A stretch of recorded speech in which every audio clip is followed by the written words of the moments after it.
However, it's surprisingly thin for how large it is. The bezels are thin all around, although the bottom one is thicker than the rest.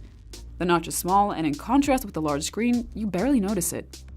The back has a rainbow gradient when it catches the light, and it looks a little like the colors you'll see from oil spilled on wet asphalt. There's also the main triple camera setup. Thankfully, the cameras don't stick out very much, so the phone doesn't wobble when it's on a desk.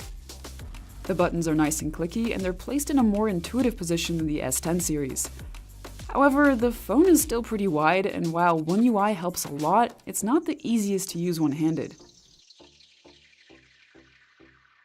Like any glass phone, the A70 collects fingerprints pretty easily, but while they're noticeable, the phone doesn't turn into an oil slick. It tends to be a little slippery, but it's not like a bar of soap, unlike some phones. Still, I'd be pretty careful with it, especially around water, because it has even less IP protection than the original Galaxy A series. As far as biometrics are concerned, there's a face unlock option and an ultrasonic fingerprint reader. If you get used to where it is, you can even unlock your phone without needing to turn on the display. Speaking of, the 6.7-inch AMOLED is the biggest selling point of the Galaxy A70, both figuratively and literally.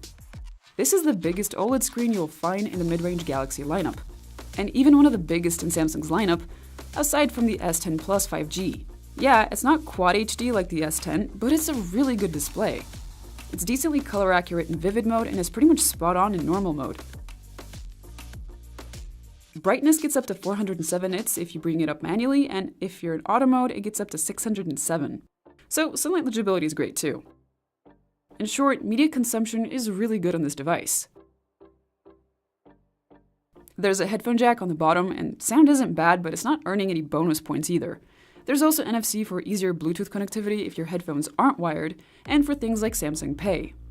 There's a tiny earpiece above the notch, but it's not used for anything except for calls, so there's no stereo speaker setup. Instead, there's a single downward-firing speaker. It has above-average loudness, but isn't particularly rich in terms of sound quality. It's alright for the price range, however.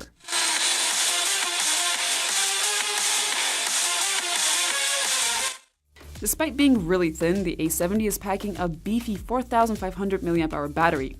Unsurprisingly, it got an impressive 103 hours on our battery life tests.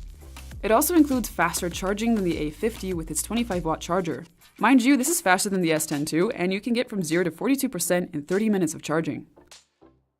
Performance-wise, the Galaxy A70 performed well. It was about 25% faster in tasks that required the CPU than the A50. However, the A50 was about 10% faster with graphics performance.